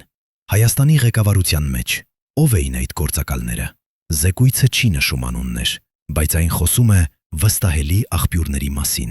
Երևանում ովքեր պատրաստ են համագործակցել Մոսկվայի հետ։ Այս վստահելի աղբյուրներ էին այն մարդիկը, ովքեր համոզեցին Տեր-Պետրոսյանին, որ Դալիբալթայանի պլանը չափազանց վտանգավոր էր։ Նրանք էին այն մարդիկը, ովքեր փոխանցեցին Մոսկվայի սպառնալիքները, եւ նրանք էին այն մարդիկը, ովքեր ապահովեցին, որ հրամանը կանգնեցնելու մասին տրվեր հենց ճիշտ պահին։ Նրանք չէին դավաճաններ սովորական իմաստով։ Նրանք էին մարդիկ, ովքեր հավատում էին, որ Հայաստանի գոյատևումը կախված էր Ռուսաստանի աջակցությունից, եւ նրանք պատրաստ էին զոհաբերել Արցախի հաղթանակը Հայաստանի անվտանգության համար։ Բայց արդյոք նրանք ճիշտ էին։ Արդյոք Ռուսաստանը իսկապես կմիջամտեր ռազմականորեն, եթե Դալիբալթայանը շարունակեր զեկույցը։ Ինքը պատասխանում է այդ հարցին։ Այն ասում է. Ռուսաստանը չի ցանկանում ուղղակի ռազմական միջամտություն։ Մեր նպատակը քաղաքական լուծում է, որը պահպանում է մեր ազդեցությունը երկու երկրների վրա։ Բայց եթե հայերը շարունակեն, մենք կկորցնենք այդ ազդեցությունը, եւ այդ դեպքում մենք ստիպված կլինենք օգտագործել բոլոր հասանելի միջոցները, ներառյալ ռազմականը։ Սա էր բլեֆ, թե իրական սպառնալիք։ Մենք երբեք չենք իմանա, որովհետև Դալիբալթայանը կանգնեցվեց նախքան մենք կիմանայինք պատասխանը։ Արդյոք դուք ներբևէ մտածել եք, թե քանի պատմական որոշում կայացվել է, հիմնվելով վախերի և ենթադրությունների վրա, ոչ թե փաստերի։ Քանի անգամ մենք ընտրել ենք անվտանգությունը հաղթանակի փոխարեն, կայունությունը փոփոխության փոխարեն, հայտնին անհայտի փոխարեն։ Եվ քանի անգամ մենք հետո զղջացել ենք այդ ընտրությունների համար։ Դալիբալթայանի պատմությունը ստիպում է մեզ հարցնել այս հարցերը, և թերևս ամենակարևորը, այն ստիպում է մեզ հարցնել. արդյոք մենք դեռ կրկնում ենք նույն սխալները այսօր։ Առաջին անգամ 35 տարվա ընթացքում այն մարդը, ով պատասխանատու էր Դալիբալթայանի անձնական անվտանգության համար, համաձայնեց խոսել տեսախցիկի առջև։ Նրա անունը Վարդան Ավագյանն է, և նա եղել է այն մարդը, ով ամեն օր ստուգում էր գեներալի սնունդը, ով փորձարկում էր նրա մեքենան, ով քնում էր դռան մոմոտ։ Երբ մենք հանդիպեցինք նրան նրա փոքրիկ բնակարանում, Երևանի ծայրամասում, նրա ձեռքերը դողում էին այնպես, որ նա չէր կարող բռնել թեյի բաժակը։ Ես գիտեի, որ այսօրը կգա, ասաց նա, նրա ձայնը գրեթե շշուկ էր։ Ես գիտեի, որ մի օր ես պետք է պատմեի ճշմարտությունը, բայց ես երբեք չէի պատկերացնում, որ այն կլիներ այդքան ցավոտ։ Ավագյանը եղել է այն 12 մարդկանցից մեկը, ովքեր գիտեին ամեն ինչ Դալիբալթայանի մասին։ Ամեն գաղտնի հանդիպում, ամեն թաքնված փաստաթուղթ, ամեն անվստահելի անձ։ Եվ նա եղել է այն մարդը, ով տեսավ, թե ինչ տեղի ունեցավ դեկտեմբերի 21-ին, այն օրը, երբ ամեն ինչ փոխվեց։ Ընդմիշտ դեկտեմբերի 21-ի առավոտը ժամը 6-ին ես մտա գեներալի գրասենյակ, ինչպես միշտ, շարունակեց Ավագյանը։ Նրա աչքերը լցվեցին արցունքներով։ Բայց այն, ինչ ես տեսա, ստիպեց ինձ սառչել։ Դալիբալթայանը նստած էր իր սեղանի մոտ, բայց նա չէր նայում քարտեզներին ինչպես սովորաբար։ Նա նայում էր մի փաստաթղթի, կարմիր թուղթ, 3 կնիկ, պաշտոնական ստորագրություն, հրաման 405։ Երբ նա նայեց ինձ, ես տեսա նրա աչքերում ինչ-որ բան, որը երբեք չէի տեսել նախկինում։ Ոչ թե ցասում, ոչ թե հիասթափություն, այլ ինչ-որ ավելի խորը, պարտություն, ամբողջական, վերջնական պարտություն։ Ավագյանը դադար տվեց, փորձելով վերահսկել իր զգացմունքները, նա ասաց ինձ. Վարդան, հավաքիր հրամանատարներին։ Ես պետք է նրանց ասեմ, որ մենք չենք շարժվի։ Ես հարցրի ինչու հրամանատար։ Մենք պատրաստ ենք, զորքերը սպասում են, ճանապարհը բաց է։ Նա պարզապես ցույց տվեց այդ փաստաթուղթը և ասաց. Երևանը որոշել է։ Եվ մենք ենք զինվորականներ, մենք կատարում ենք հրամանները։ Բայց Ավագյանը տեսավ ինչ-որ բան, որը ուրիշները չտեսան։ Երբ Դալիբալթայանը կարդում էր այդ հրամանը իր հրամանատարներին, Ավագյանը նկատեց, որ գեներալի աջ ձեռքը դողում էր, ոչ թե վախից, այլ զայրույթից։ Ես տեսա, թե ինչպես նա սեղմում էր իր բռունցքները, ասում է Ավագյանը։ Ես տեսա, թե ինչպես նրա շնչառությունը դառնում էր ծանր։ Ես գիտեի, որ նա պայքարում էր իր ներսում։ Մի մասը ուզում էր ենթարկվել, որովհետև նա էր կարգապահ զինվորական, բայց մյուս մասը ուզում էր ապստամբել, որովհետև նա գիտեր, որ այս հրամանը սխալ էր։ Եվ ես տեսա այն պահը, երբ նա կայացրեց որոշումը։ Նա ընտրեց կարգապահությունը, բայց այդ ընտրությունը սպանեց նրա ներսում ինչ-որ բան, որը երբեք չվերականգնվեց։ Ինչու Դալիբալթայանը չապստամբեց։ Ինչու նա չանտեսեց այդ հրամանը և շարունակեց առաջ խաղացումը։ Ավագյանը բացատրում է, որովհետև նա գիտեր, թե ինչ կլիներ, եթե նա անտեսեր հրամանը։ Երևանը կհայտարարեր նրան ապստամբ, նրա զորքերը կտրվեին բոլոր մատակարարումներից, Ռուսաստանը կմիջամտեր և ամենավատը, հայկական բանակը կբաժանվեր երկու մասի։ Մի մասը կհետևեր Դալիբալթայանին, մյուսը Երևանին։ Եվ այդ քաղաքացիական պատերազմը կոչնչացներ ամեն ինչ, ինչի համար նրանք պայքարել էին։ Դալիբալթայանը չէր կարող թույլ տալ դա։ Նա սիրում էր Հայաստանը ավելի, քան իր սեփական հաղթանակը, և այդ սերը ստիպեց նրան ընտրել ենթարկվելը։ Բայց այդ ենթարկվելը եկավ գնով։ Երբ Դալիբալթայանը հայտարարեց իր հրամանատարներին, որ առաջխաղացումը չեղարկված է, սենյակում տիրող լռությունը ծանր էր, գրեթե ֆիզիկական։ Ապա մեկը, գնդապետ Արամ Բաղդասարյանը, ասաց ինչ-որ բան, որը Ավագյանը երբեք չէր մոռանա։ Հրամանատար, եթե մենք չշարժվենք հիմա, մենք երբեք չենք շարժվա։ Այս հնարավորությունը երբեք չի կրկնվի։ Ադրբեջանցիները կվերակազմակերպվեն, ռուսները կմիջամտեն ավելի ակտիվորեն, և մենք կկորցնենք ամեն ինչ, ինչի համար մենք պայքարել ենք։ Դալիբալթայանը նայեց Բաղդասարյանին։ Ես գիտեմ, Արամ, ասաց Դալիբալթայանը։ Ես գիտեմ ամեն ինչ, որ դու ասում ես, բայց ես նաև գիտեմ, թե ինչ կլինի, եթե մենք անտեսենք այս հրամանը։ Մենք կկորցնենք ոչ միայն այս պատերազմը, այլև Հայաստանը։ Արդյոք դուք երբևէ մտածել եք, թե ինչ է զգում հրամանատար, երբ նա պետք է ընտրի իր զինվորների հավատարմության և իր երկրի անվտանգության միջև։ Դալիբալթայանը կատարեց այդ ընտրությունը դեկտեմբերի 21-ին, և այդ ընտրությունը հնա հետապնդեց նրան մնացած կյանքի ընթացքում։ Ավագյանը հիշում է, թե ինչպես էր գեներալը վարվում հաջորդ շաբաթներին։ Նա դարձավ այլ մարդ, ասում է Ավագյանը։ Նա դեռ տալիս էր հրամաններ, դեռ պլանավորում էր գործողություններ, բայց ինչ-որ բան կորել էր։ Այն կրակը, որը միշտ վառվում էր նրա աչքերում, մարել էր։ Նա դարձավ ավելի լուր, ավելի փակ, ավելի կասկածամիտ։ Նա սկսեց վստահել ավելի քիչ մարդկանց, և նա սկսեց պատրաստվել ինչ-որ բանի, որը մենք չէինք հասկանում այդ պահին։ Բայց մինչ Դալիբալթայանը պայքարում էր իր սեփական ցասումի և հիասթափության հետ, Երևանում տեղի էր ունենում ինչ-որ այլ բան։ Անվտանգության խորհրդի գաղտնի նիստում դեկտեմբերի 23-ին քննարկվում էր հարց, որը երբեք չի հրապարակվել պաշտոնապես։ Այդ հարցը չէր Արցախի ապագան, ոչ էլ Ադրբեջանի հետ բանակցությունները։ Այդ հարցը էր՝ ինչ անել Դալիբալթայանի հետ։ Նախկին անվտանգության խորհրդի անդամ Գագիկ Հարությունյանը, ով ներկա էր այդ նիստում, համաձայնեց խոսել առաջին անգամ։ Այդ նիստը եղավ ամենադժվարը, որին ես երբևէ մասնակցել եմ, ասում է նա։ Մենք չէինք քննարկում ռազմական ռազմավարություն։ Մենք քննարկում էինք, թե ինչպես վերահսկել մարդուն, ով դարձել էր չափազանց հզոր, չափազանց հայտնի, գիտնի, չափազանց անկախ։ Հարությունյանը հիշում է այդ նիստի մանրամասները։ Սերժ Սարգսյանը բացեց նիստը ասելով, որ Դալիբալթայանը ենթարկվել է հրամանին, բայց կան մտահոգություններ։ Նա ասաց, որ գեներալը դժգոհ է, որ նրա հրամանատարները հարցականի տակ են դնում որոշումը, որ կան նշաններ անհնազանդության։ Ապա Լևոն Տեր-Պետրոսյանը խոսեց։ Նա ասաց ինչ-որ բան, որը ստիպեց բոլորին լռել։ Նա ասաց. Դալիբալթայանը հերոս է, բայց հերոսները կարող են դառնալ վտանգավոր, երբ նրանք սկսում են կարծել, որ նրանք ավելի խելացի են, քան քաղաքական ղեկավարությունը։ Մենք պետք է ապահովենք, որ բանակը մնա քաղաքական վերահսկողության տակ, և եթե Դալիբալթայանը չի կարող ընդունել դա, մենք պետք է գտնենք ուրիշ մեկին։ Այս խոսքերը շոկեցին Հարությունյանին։ Ես չէի կարող հավատալ, որ մենք քննարկում էինք հեռացնելու մարդուն, ով հենց նոր հաղթել էր Խոջալուն, ասում է նա։ Բայց ես նաև հասկացա քաղաքական տրամաբանությունը։ Տեր-Պետրոսյանը վախենում էր, որ Դալիբալթայանը կարող էր դառնալ քաղաքական մրցակից։ Նա վախենում էր, որ բանակը կարող էր դառնալ անկախ ուժ։ Եվ նա վախենում էր, որ եթե նա չգործեր հիմա, նա կկորցներ վերահսկողությունը։ Հարությունյանը դադար տվեց, նրա ձայնը դողաց։ Բայց ամենաշոկայինը եղավ այն, ինչ տեղի ունեցավ հաջորդը։ Մեկը, ում անունը ես չեմ կարող բացահայտել, առաջարկեց լուծում։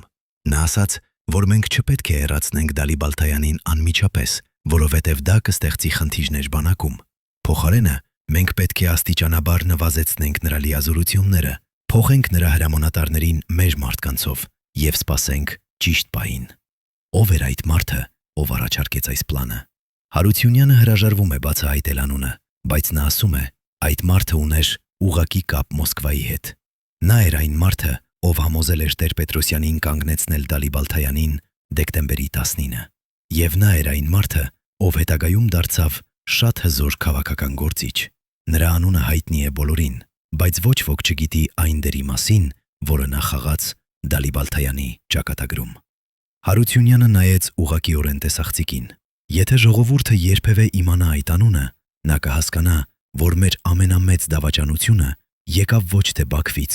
այլ մեր սեփական քաղաքական ելիտայից։ Բայց ինչու Հարությունյանը չի բացահայտում այդ անունը։ Որովհետև ես վախենում եմ, ասում է նա պարզորոշ։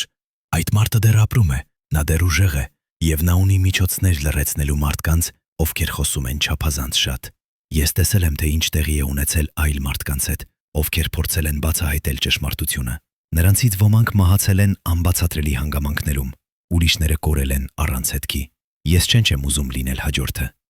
Հարությունյանը վերցրեց մի ծրար իր գրպանից, բայց ես պատրաստել եմ փաստաթուղթ, որը պարունակում է այդ անունը և բոլոր ապացույցները։ Այդ փաստաթուղթը պահվում է անվտանգ վայրում,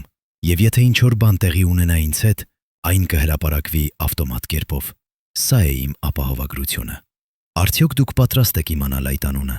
Արդյոք դուք պատրաստ եք դեմ նայել ճշմարտությանը, որը կարող է փոխել ամեն ինչ։ Հարությունյանը ասում է, որ մի օր, երբ նա զգա, որ անվտանգ է, նա կբացահայտի այդ անունը, բայց մինչ այդ նա կարող է միայն ասել. «Փնտրեք այն մարդուն, ով շահեց ամենաշատը Դալիբալթայանի անկումից։ Փնտրեք այն մարդուն, ով դարձավ ամենահզորը հետագա տարիներին, եւ փնտրեք այն մարդուն, ով երբեք չխոսեց հրապարակայնորեն այն դերի մասին, որը նա խաղաց դեկտեմբերի 19 գիշերը։ Երբ դուք գտնեք այդ մարդուն, դուք կգտնեք ճշմարտությունը։ Հիմա եկեք խոսենք այն մասին, ինչ տեղի ունեցավ Դալիբալթայանի հետ հաջորդ տարիներին։ Հրաման 405-ը չէր վերջը, այն էր միայն սկիզբը։ Դեկտեմբերի 21-ից հետո գեներալի լիազորությունները սկսեցին աստիճանաբար նվազել։ Նրա ամենամոտ հրամանատարները փոխարինվեցին նոր մարդկանցով, ովքեր ավելի հավատարիմ էին Երևանին, քան գեներալին։ Նրա ռազմական պլանները սկսեցին քննարկվել եւ փոփոխվել քաղաքական ղեկավարության կողմից, եւ նրա անձնական անվտանգությունը դարձավ ավելի եւ ավելի խիստ, ոչ թե նրան պաշտպանելու համար, այլ նրան վերահսկելու համար։ Վարդան Ավագյանը հիշում է, թե ինչպես էր փոխվում իրավիճակը։ 1992 թվականի գարնանը ես նկատեցի, որ նոր մարդիկ սկսեցին հայտնվել շտաբում, ասում է նա։ Նրանք ներկայացվեցին որպես օգնականներ, խորհրդականներ, կապի սպաներ, բայց ես գիտեի, թե ովքեր էին նրանք իրականում։ Նրանք էին Վերևանի աչքերը եւ ականջները։ Նրանք էին այնտեղ հետևելու Դալիբալթայանին, զեկուցելու նրա ամեն քայլի մասին, ապահովելու, որ նա չանի ոչինչ առանց Երևանի թույլտվության։ Դալիբալթայանը հասկացավ, թե ինչ էր տեղի ունենում։ Նա տեսավ, թե ինչպես նրա իշխանությունը քայքայվում էր։ Նա զգաց, թե ինչպես նրա ազդեցությունը նվազում էր, բայց նա նաև գիտեր, որ եթե նա ապստամբեր, նա կկորցներ ամեն ինչ։ Այնպես որ նա ընտրեց լռել, ենթարկվել, սպասել։ Ավագյանը հիշում է մի խոսակցություն, որը նա ունեցավ գեներալի հետ 1992 թվականի ամռանը։ Ես հարցրի նրան, ինչու նա չի պայքարում, ինչու նա թույլ է տալիս, որ նրանք քայքայեն այն, ինչ նա կառուցել է։ Դալիբալթայանը նայեց ինձ, եւ ես տեսա նրա աչքերում հոգնածությունը։ Նա ասաց. «Վարդան, ես պայքարել եմ ամբողջ կյանքս։ Ես պայքարել եմ թշնամիների դեմ, ես պայքարել եմ քաղաքական համակարգի դեմ, ես պայքարել եմ նույնիսկ իմ սեփական մարմնի դեմ, բայց հիմա ես հոգնած եմ։ Ես չունեմ ավելի ուժ պայքարելու, եւ ես գիտեմ, որ եթե ես շարունակեմ պայքարել, ես կկորցնեմ ոչ միայն ինձ, այլև ամեն ինչ, ինչի համար ես պայքարել եմ»։ Այս խոսքերը կոտրեցին Ավագյանի սիրտը։ Նա տեսավ, թե ինչպես մարդը, ով եղել էր նրա հերոսը, դառնում էր ստվեր իր նախկին ինքնության։ Բայց Ավագյանը նաև հասկացավ, որ Դալիբալթայանը չէր հանձնվել ամբողջովին։ Նա դեռ պահում էր գաղտնիքներ, նա դեռ ուներ պլաններ, եւ նա դեռ սպասում էր ճիշտ պահին։ 1992 թվականի աշնանը Դալիբալթայանը սկսեց պատրաստվել ինչ-որ բանի, ասում է Ավագյանը։ Նա սկսեց հավաքել փաստաթղթեր, բոլոր հրամանները, բոլոր զեկույցները, բոլոր նամակները։ Նա դրեց դրանք իր անձնական սեյֆում։ Երբ ես հարցրի նրան ինչու, նա ասաց. «Վարդան, մի օր ճշմարտությունը պետք է բացահայտվի, եւ երբ այդ օրը գա, այս փաստաթղթերը կպատմեն պատմությունը, որը նրանք փորձում են թաքցնել»։ Բայց այդ օրը երբեք չեկավ։ Դալիբալթայանի կյանքի ընթացքում 1994 թվականին գեներալը հեռացավ իր պաշտոնից։ Պաշտոնական պատճառը էր առողջական խնդիրները, բայց բոլորը գիտեին իրական պատճառը։ Քաղաքական ելիտան վերջապես ազատվեց մարդուց, ով գիտեր չափազանց շատ, ով հիշում էր չափազանց շատ, ով կարող էր բացահայտել չափազանց շատ։ Դալիբալթայանը հեռացավ լուր, առանց բողոքի, առանց դիմադրության։ Բայց նա վերցրեց իր հետ այն փաստաթղթերը, որոնք նա հավաքել էր, եւ նա թողեց հուշում իր ամենամոտ մարդկանց. «Եթե ինչ-որ բան տեղի ունենա ինձ հետ, ապահովեք, որ այս փաստաթղթերը հասնեն ժողովրդին, ապահովեք, որ ճշմարտությունը չմնա թաքնված ընդմիշտ»։ Արդյոք դուք երբևէ մտածել եք, թե քանի հերոս է ավարտել իրենց կյանքը մոռացված, անտեսված, դավաճանված։ Քանի անգամ մենք, որպես ազգ, մոռացել ենք այն մարդկանց, ովքեր զոհաբերել են ամեն ինչ մեր համար, եւ քանի անգամ մենք թույլ ենք տվել, որ քաղաքական ելիտան վերագրի այն հաղթանակները, որոնք նրանք երբեք չեն արժանացել։ Դալիբալթայանի պատմությունը հիշեցնում է մեզ, որ իրական հերոսները հաճախ չեն ստանում այն ճանաչումը, որին նրանք արժանի են։ եւ որ երբեմն ամենամեծ դավաճանությունը գալիս է ոչ թե թշնամուց, այլ այն մարդկանցից, ում մենք վստահում ենք ամենաշատը։ Հիմա եկեք խոսենք այն մասին, ինչ տեղի ունեցավ հետո, Դալի Բալթայանի հեռացումից հետո։ Արցախյան պատերազմը շարունակվեց դեռ 2 տարի, բայց առանց գեներալի ռազմավարական տեսլականի, առանց նրա համարձակ պլանների, առանց նրա անողոք վճռականության, պատերազմը դարձավ ավելի դանդաղ, ավելի արյունոտ, ավելի անորոշ։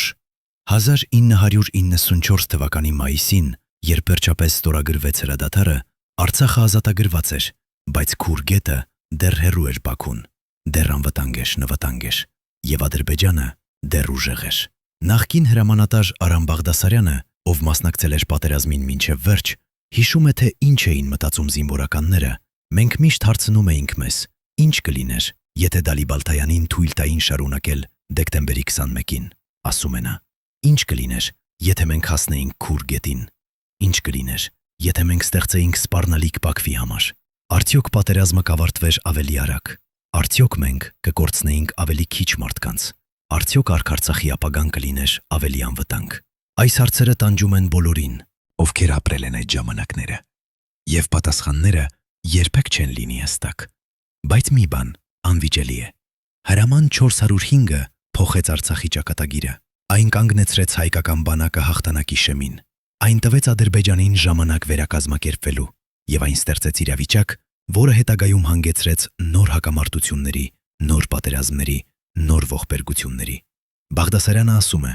երբ ես նայում եմ այն, ինչ տեղի ունեցավ Արցախում 2018 եւ 2020 թվականներին, Բաղդասարյանը ասում է. երբ ես նայում եմ այն, ինչ տեղի ունեցավ Արցախում 2018 եւ 2020 թվականներին, Բաղդասարյանը ասում է. երբ ես նայում եմ այն, ինչ տեղի ունեցավ Արցախում 2018 եւ 2020 թվականներին, Բաղդասարյանը ասում է. երբ ես նայում եմ այն, ինչ տեղի ունեցավ Արցախում 2018 եւ 2020 թվականներին, Բաղդասարյանը ասում է. երբ ես նայում եմ այն, ինչ տեղի ունեցավ Արցախում 2018 եւ 2020 թվականներին, Բաղդասարյանը ասում է. երբ ես նայում եմ այն, ինչ տեղի ունեցավ Արցախում 2018 եւ 2020 թվականներին, Բաղդասարյանը ասում է. երբ ես նայում եմ այն, ինչ տեղի ունեցավ Արցախում 2018 եւ 2020 թվականներին, Բաղդասարյանը ասում է. երբ ես նայում եմ այն, ինչ տեղի ունեցավ Արցախում 2010, որ Հայաստանը խաղաղասեր երկիր է։ Բոլոր այդ մարդիկը կիսում են պատասխանատվությունը, բայց ամենամեծ պատասխանատվությունը կրում է այն մարդը, ով կայացրեց վերջնական որոշումը։ Լևոն Տեր-Պետրոսյանը։ Նա էր այն մարդը, ով ստորագրեց հրաման 405-ը։ Նա էր այն մարդը, ով ընտրեց քաղաքական անվտանգությունը ռազմական հաղթանակի փոխարեն։ Եվ նա էր այն մարդը, ով պետք է ապրեր այդ որոշման հետևանքների հետ։ Տեր-Պետրոսյանը երբեք չխոսեց հրապարակայնորեն հրաման 405-ի մասին։ Նա երբեք չբացատրեց իր դրդապատճառները։ Նա երբեք չպաշտպանեց իր որոշումը, բայց նրա մոտակա շրջապատի մարդիկ ասում են, որ նա երբեք չզղջաց։ Նրանք ասում են, որ նա հավատում էր, որ նա փրկեց Հայաստանը ավելի մեծ աղետից, որ նա կանխեց ռուսական միջամտությունը, որ նա պահպանեց Հայաստանի միջազգային հեղինակությունը։ Բայց արդյոք նա ճիշտ էր։ Արդյոք այդ վախերը արդարացված էին։ Արդյոք Ռուսաստանը իսկապես կմիջամտեր։ Արդյոք միջազգային հանրությունը իսկապես կդատապարտեր Հայաստանը։ Մենք երբեք չենք իմանա, որովհետև Դալի Բալթայանը կանգնեցվեց, նախքան մենք կիմանայինք պատասխանները։ Եվ այժմ, 35 տարի անց, մենք կարող ենք միայն նայել ետ եւ հարցնել. արդյոք այն արժեր, արդյոք այն որոշումը, որը կայացվեց դեկտեմբերի 21-ին, փրկեց Հայաստանը, թե դատապարտեց Արցախը։ Արդյոք Տեր-Պետրոսյանը հերոս էր, թե դավաճան։ Արդյոք Դալի Բալթայանը ճիշտ էր, թե սխալ։ Այս հարցերը չունեն պարզ պատասխաններ։ Պատմությունը բարդ է, եւ ճշմարտությունը հաճախ թաքնված է մեծ թվով շերտերի տակ, քաղաքական հաշվարկների, անձնական վախերի, ռազմավարական սխալների, անկանխատեսելի հետևանքների։ Բայց մի բան հստակ է. հրաման 405-ը փոխեց Հայաստանի պատմությունը։ Այն կանգնեցրեց հայկական բանակը պահին, երբ հաղթանակը թվում էր անխուսափելի։ Այն տվեց Ադրբեջանին հնարավորություն վերականգնվելու, եւ այն ստեղծեց իրավիճակ, որը հետագայում հանգեցրեց նոր ճգնաժամերի։ Արդյոք մենք կարող էինք խուսափել այդ ճգնաժամներից, եթե Դալի Բալթայանին թույլ տային շարունակել։ Արդյոք Արցախի ճակատագիրը կլիներ այլ, Եթե հայկական զորքերը հասնեին Քուր գետին, մենք երբեք չենք իմանա, բայց մենք կարող ենք սովորել այդ պատմությունից։ Մենք կարող ենք հասկանալ, որ քաղաքական վախերը երբեմն կարող են լինել ավելի վտանգավոր, քան ռազմական սպառնալիքները, որ ներքին դավադրությունները կարող են լինել ավելի կործանարար, քան արտաքին թշնամիները, եւ որ երբեմն ամենամեծ պարտությունները գալիս են ոչ թե ճակատից, այլ մեր սեփական որոշումներից։ Դալիբալթայանի պատմությունը ավարտվեց 1994 թվականին, երբ նա հեռացավ իր պաշտոնից, բայց նրա ժառանգությունը շարունակվում է մինչև այսօր։ Նրա անունը դեռ հիշվում է որպես հերոս, որպես մարդ, ով պայքարեց իր ժողովրդի համար, բայց նրա պատմությունը նաև հիշեցնում է մեզ, որ հերոսները երբեմն դավաճանվում են ոչ թե թշնամիների կողմից, այլ իրենց սեփական մարդկանց կողմից, որ քաղաքական համակարգերը երբեմն վախենում են իրենց սեփական հերոսներից, եւ որ ճշմարտությունը երբեմն թաքնված է մնում տասնամյակներ, մինչև որ ինչ-որ մեկը համարձակություն ունենա բացահայտելու այն։ Այսօր, երբ մենք նայում ենք Արցախի ճակատագրին, երբ մենք տեսնում ենք այն, ինչ տեղի ունեցավ 2018 եւ 2020 թվականներին, մենք չենք կարող չմտածել դեկտեմբերի 21-ի մասին։ Մենք չենք կարող չմտածել այն հնարավորության մասին, որը մենք կորցրինք, եւ մենք չենք կարող չմտածել այն մարդկանց մասին, ովքեր կայացին այդ որոշումը։ Արդյոք նրանք փրկեցին Հայաստանը, թե դատապարտեցին Արցախը։ Արդյոք նրանք հերոսներ էին, թե դավաճաններ։ Պատմությունը կդատի, բայց մինչ այդ մենք պետք է հիշենք ճշմարտությունը։ Մենք պետք է պահպանենք այն փաստաթղթերը, որոնք Դալիբալթայանը թողեց մեզ, եւ մենք պետք է ապահովենք, որ այս պատմությունը երբեք չմոռացվի։ Հարգելի հեռուստադիտողներ, եթե դուք հետևել եք այս ողբերգական պատմությանը մինչև վերջ, գրեք մեկնաբանություններում, թե որ քաղաքից եք։ Մեզ համար կարևոր է իմանալ, թե որտեղ Գուրգեն Դալիբալթայանը դեռ հիշվում է, եւ բաժանորդագրվեք ալիքին, որպեսզի չկորցնեք ճշմարտությունը պատմության կուռքերի մասին։ Աշոտ Նավասարդյան